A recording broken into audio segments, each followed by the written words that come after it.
The new for 2024 Toyota Grand Highlander is exactly what it looks and sounds like, a larger Highlander. And that added size translates to a lot more space inside, which changes the entire character of this SUV. Let's take a closer look. Looking at the car from the front, you can see that it does have a lot of the same styling cues as a standard Toyota Highlander, but it is a bit bigger, broader, and a little bit stronger looking in my opinion. I do like this chrome element right here that sits at the top just above your relatively large but not too bad Toyota logo. And I think this is a nicely designed trapezoidal grille down here, and I like this lower spoiler element below that. I like the relatively simple and clean headlamps right here, as well as the fog lamps tucked way out to the side. Adds a bit of width to this car in general. And while this limited trim only had one option, it actually had 7 different accessories on this car, and I wanted to quickly show you what they were. Let's do this in descending order of cost, starting with the most expensive, the $930 tow, hitch, and wiring harness. Next, the $499 dash cam. Carpeted floor and cargo mats, $358. Rear hatch cargo lamps for $350. Logo side puddle lamp for $175. It's this guy right here. Can you see it? I'll show you in the dark. Door edge guards for $155. And finally, mud guards, both front and back, for $149. Yeah, lots of accessories. And just like the headlamps I mentioned a moment ago, the hood is a relatively clean and simple shape with this nice bulge in the center of it right here, which flows to the top of the front fascia and the grille.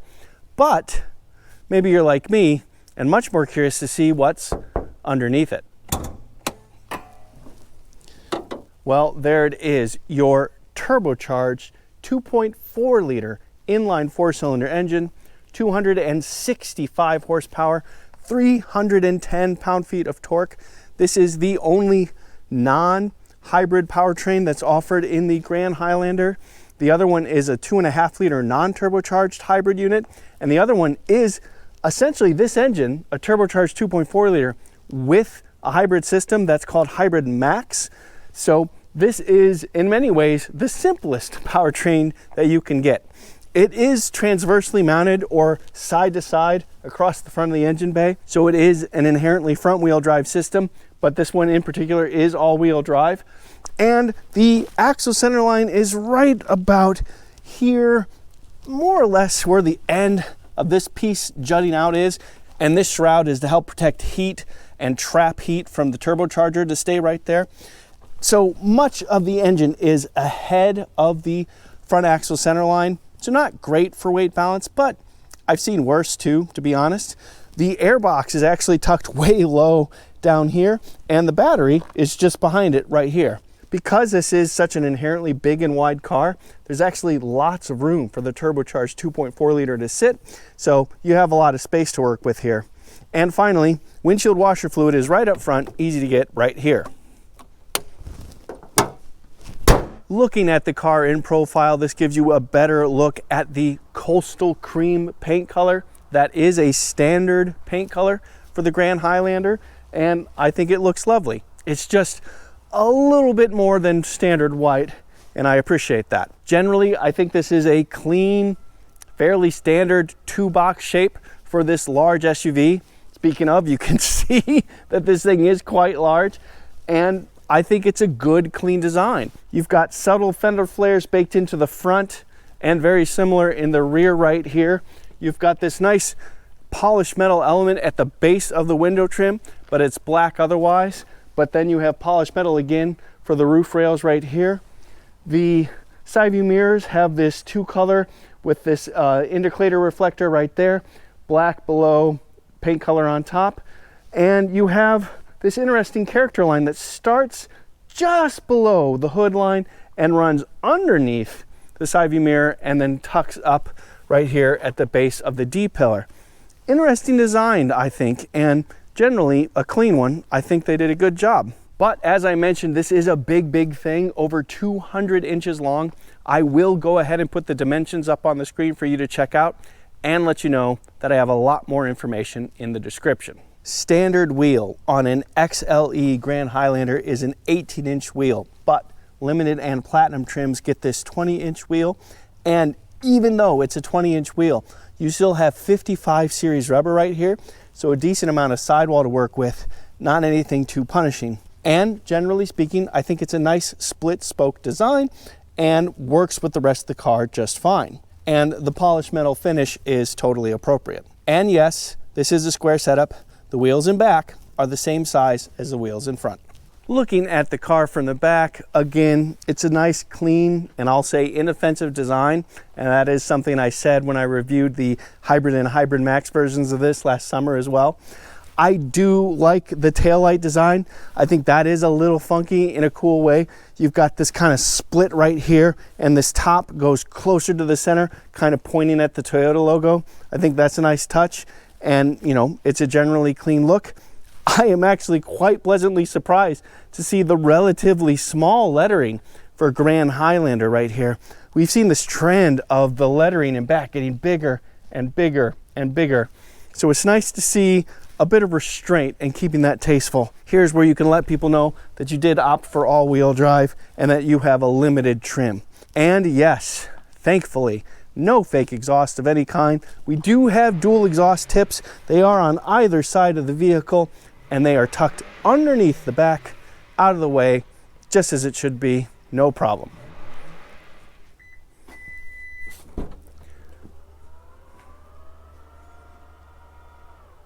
It is standard equipment for the Grand Highlander to have a power liftgate like that, and once it's opened, you get 21 cubic feet of storage behind the third row.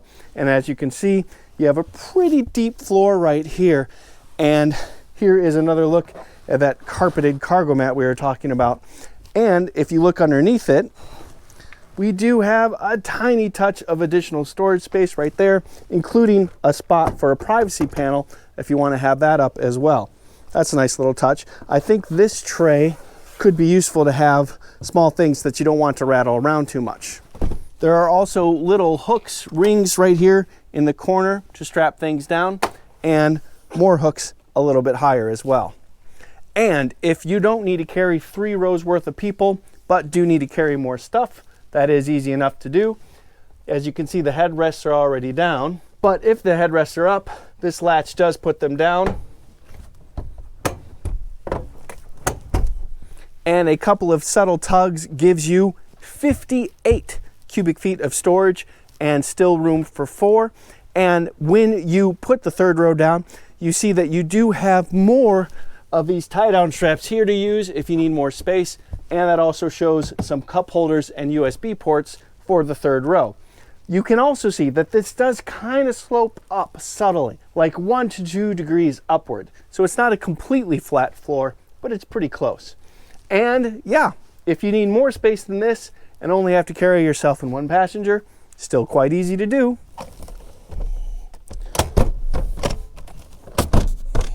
Pull a couple of levers on the second row captain's chairs, and now you have 98 cubic feet of storage, and I would say plenty of room for my bike, but let's find out.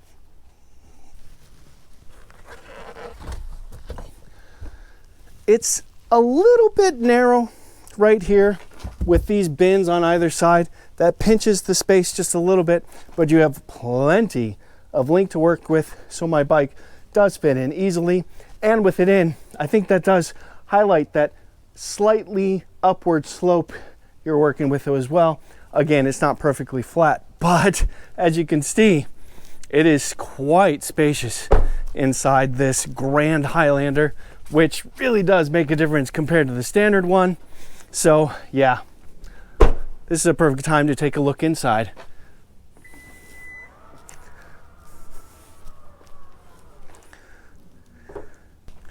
Okay, I took my bike out and put the seats up, except for this one right here, because I wanted to show you there's actually 3 different levers right here. If you want access to the third row, you only have to use this lever here, and that slides it forward like that and gives you plenty of access to the third row And if you want to see how comfortable the third row is, I do a nice detailed review of that in my other Grand Highlander review, so please do check that out.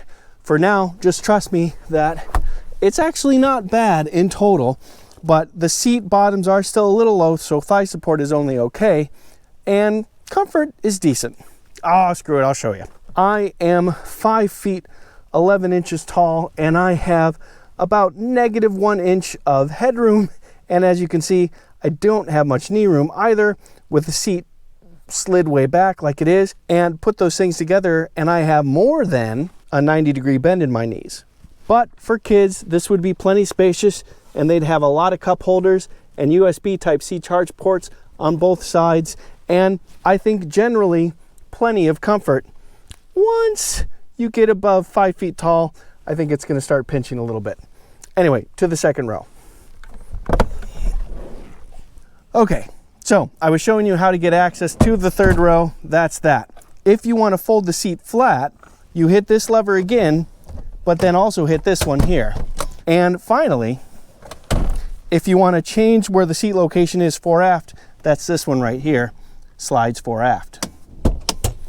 But I've got it to the far back position to maximize my leg room for the second row. And I am still 5 feet 11 inches tall, but now I have headroom and I have plenty of knee room, and the seat bottoms are nice and high, so I have lots of thigh support as well. Put that all together and I have a lot less than a 90-degree bend in my knees. Also, standard equipment on a Grand Highlander are sunshades. Always a nice touch. I also have 2 USB Type-C ports as well as AC power. And because this is unlimited, I also have heated second row seats and my own climate control zone right here. I also have this nice little tray right here. As you can see, it has nice slots for tablets, cup holders, and more storage space like this. But if you prefer, it's also got a lever right here. Slide that out for a nice flat tray or a walking path to the third row. And this is only a couple pounds and fits back in real easily. So that's a nice, clever detail to have. Unlike the third row, I have plenty of space back here, and any other adult would as well, except for maybe NBA players. Oh, and before I forget, yeah, of course I get an armrest. I get my own armrest built into the captain's chair. So yeah, life is good back here. All right, to the front. Because this is a limited trim, we have leather seating surfaces right here. If it were an XLE, we would have a soft text trim instead. But either way, you do have plenty of power adjustment right here, including lumbar support. And you have pretty good support upper and lower bolsters right here. Overall, it's a comfortable seat. Limited and platinum trims do get 2-position seat memory right here and the usual controls on the door. We also do have this nice faux grain wood element right here, but it feels a lot like plastic. You do have a little bit of space here and then a nice big bottle and map holder down below. You do have a few controls left of the steering wheel, including a heated steering wheel. That's because this is a limited trim. Beneath that, your fuel door and hood, and a nice little tray right there. And you can adjust both the tilt and telescoping of the steering with this lever right here. Push button start is down here. And there is your 12.3-inch multi-information display. This comes on the limited and higher trims. On the XLE, you get a 7-inch screen and some real gauges on either side. But standard across the board is this 12.3-inch center console touchscreen. And also standard across the board is wireless Apple CarPlay and wireless Android Auto. Also standard is a wireless smartphone charger right there, as well as another USB Type-C charge port right there. The one and only option on this limited is this panoramic view camera system right here. And if I put it in drive, it'll give you your actual camera options. And if I put it in reverse, some more camera options. Here are the first 2 zones of your 3-zone climate control system. And right next to that, you can see heated seats for both the front passengers. Those are standard. However, limited and up trims get ventilated front seats as well as that heated steering wheel I already showed you. Beneath that, we have a nice beefy and very standard looking Prindle right there. And if you go down to drive, you can then shift it over and manually shift right there.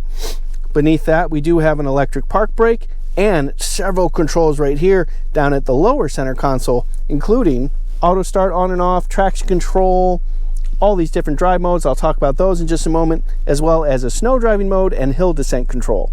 And the lower center console does have this tray right here, and that does reveal even more space, and it is quite deep. That almost goes down to my elbow. So yeah, lots of storage space in here.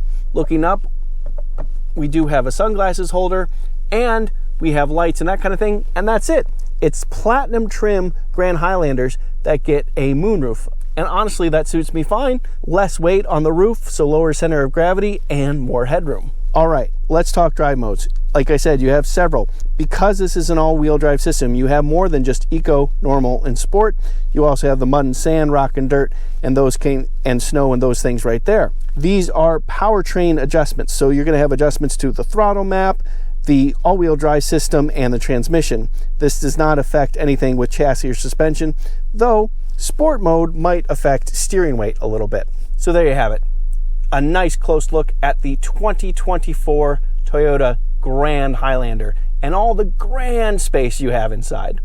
I'm Robin Warner. Thank you very much for watching.